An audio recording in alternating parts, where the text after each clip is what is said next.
En esta oportunidad vamos a hablar del poder de policía.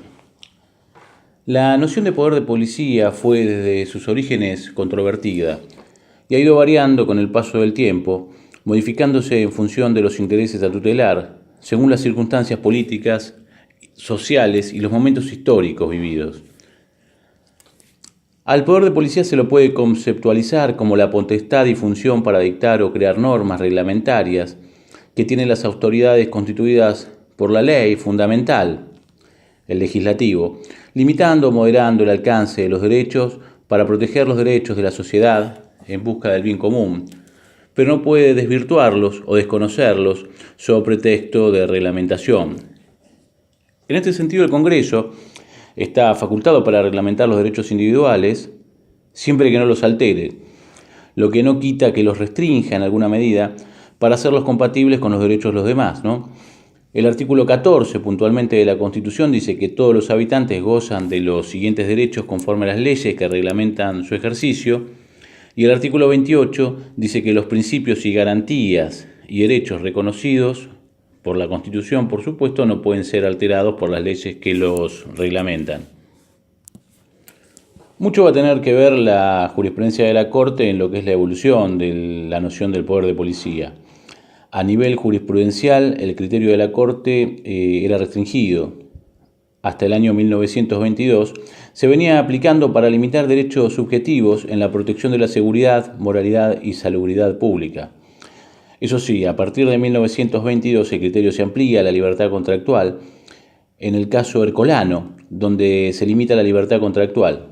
Recordemos sobre este punto que en este caso se impugnaba la constitucionalidad de la ley 11.157 sobre alquileres.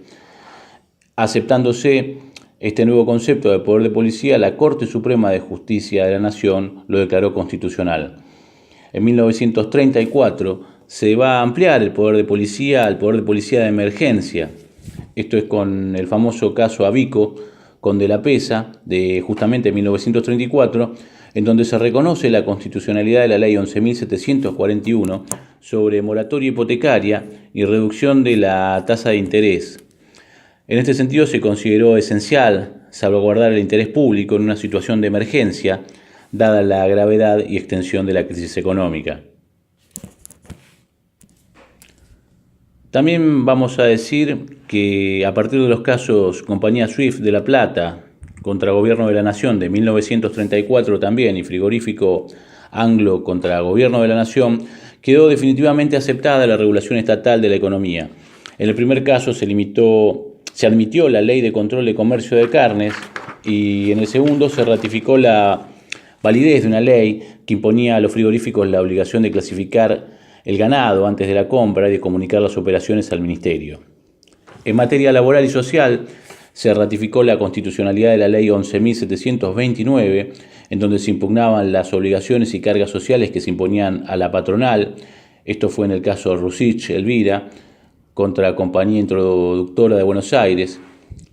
Asimismo, en el año 1944, en el fallo Inchauspe Hermanos contra Junta Nacional de Carnes, se sienta el precedente de imposición o intervención en materia económica. Se ratificó en este sentido la constitucionalidad de la ley 11.747 de creación de la Junta Nacional de Carnes, que imponía una contribución de hasta un 1.5% sobre el precio de venta del ganado. En este caso se limitaban los derechos constitucionales de trabajar y ejercer toda industria lícita, así como se violaba la propiedad privada y la asociación. Se concebía así un concepto amplio de poder de policía, sumando la defensa y promoción de los intereses económicos de la colectividad. El mismo criterio se adoptó en el caso Cine Callao, el recordado caso Cine Callao de 1960. El concepto de poder de policía se fue ampliando con el tiempo, limitándose los derechos también por razones de temporalidad y emergencia, como por ejemplo en relación a la ley 23.256 de ahorro forzoso, entre otras. Y en algunos casos se extendió el poder de policía para superar situaciones de peligro colectivo por circunstancias económicas, sociales y administrativas que padecía la nación.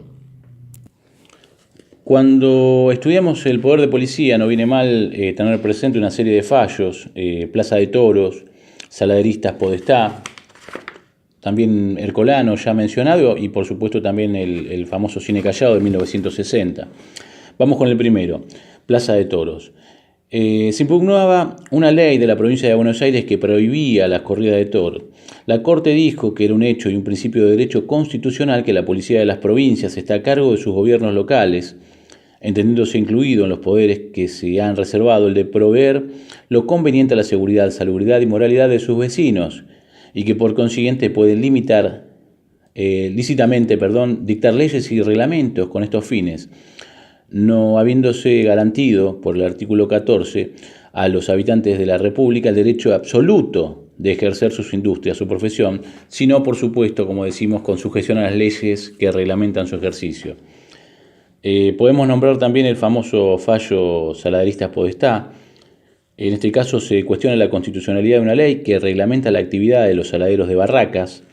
La Corte dice que según la Constitución esos derechos están sujetos a las leyes que reglamentan su ejercicio y según nuestro Código Civil, aquel Código Civil vigente, la propiedad está sujeta a las restricciones y limitaciones exigidas por el interés público o por el interés privado correspondiente. Los viejos artículos 2611, el viejo artículo, 2611 del Código Civil.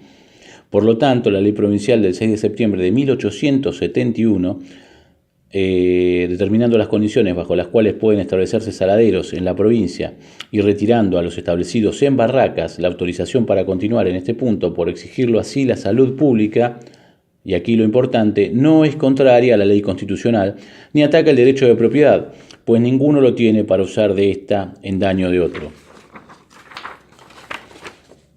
No podemos dejar de nombrar, ¿no?, el fallo Ercolano, en donde se discute la constitucionalidad de una ley que no permitía incrementar los valores de las locaciones desde su entrada en vigencia y por el plazo de 2 años. La Corte dice, en este caso, que es constitucional la ley, ya que la intervención policial del Estado en los contratos se justifica por cuanto se extiende el poder de policía al bienestar general, dado que cuanto mayor es el interés público y más fuerte puede ser la opresión económica y más sensibles los efectos de esta. Existían circunstancias muy especiales que justificaban la intervención del Estado en los precios en protección de los intereses de la comunidad. Además, no considera discutible que el Estado ejerza contralor de precios de aquellos servicios que interesan en alto grado a la sociedad. Y en 1960 el fallo Cine Callao, donde la Corte argumentó que el poder de policía le corresponde al Congreso y puede entenderse en sentido amplio o restringido. Decidió entenderlo amplio entonces el Congreso porque tiene amplias facultades para restringir los derechos individuales sin que por ello deba considerarse que los altera en el sentido del artículo 28. Además, la Corte entiende que debe autolimitar el Contralor Judicial a favor de la presunción de constitucionalidad de las leyes y en consecuencia la ley se declara constitucional. Hablemos también de los límites a las limitaciones, ¿no? Dado que la regulación policial es un límite a las libertades individuales, aquella está sujeta a ciertos límites, los cuales son los siguientes. El primero, la razonabilidad. La razonabilidad es uno de los límites a las limitaciones que constituyen el poder de policía. En fallos relacionados con el poder de policía se ha declarado que para que haya razonabilidad tiene que concurrir fin público, circunstancias justificantes, adecuación del medio elegido al fin propuesto y ausencia de iniquidad manifiesta. Otra de los límites es la intimidad. La esfera de la libertad y de la intimidad está exenta de toda reglamentación legal. Podemos sumar también la legalidad. Las limitaciones que no tengan presupuesto legal son inconstitucionales. En lo que respecta a las formas jurídicas de las limitaciones, se han instituido como fuentes específicas de la actividad policial, en primer lugar, las leyes, reglamentos y ordenanzas policiales, las viejas ordenanzas policiales. Las leyes de policía son leyes que reglamentan derechos y solo pueden emanar del legislador. Son inconstitucionales las leyes que delegan al Poder Administrativo la potestad de decretar las limitaciones mediante reglamentos. El Poder Administrativo solo puede ejecutar lo dispuesto ya por el legislador. Ordenanzas.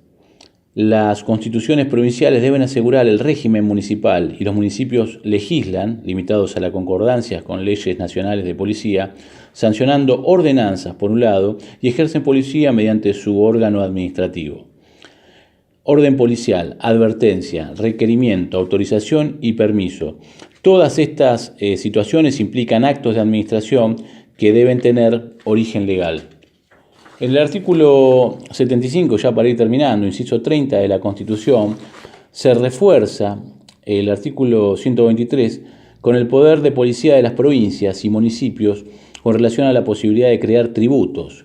Efectivamente, el artículo 75, inciso 30, dice que las autoridades provinciales y municipales conservan los poderes de policía e imposición sobre establecimientos de utilidad nacional, en tanto no interfiere el cumplimiento de aquellos fines. Poder de policía concurrente, el último de los temas. El poder de policía concurrente se da cuando una materia determinada puede ser legislada por varios gobiernos de distinta escala, ya sea, por ejemplo, la legislación de tránsito, ¿no?, que puede ser nacional, la provincia adhiere parcialmente y hay delegación a los municipios. Estas fueron algunas nociones sobre el poder de policía.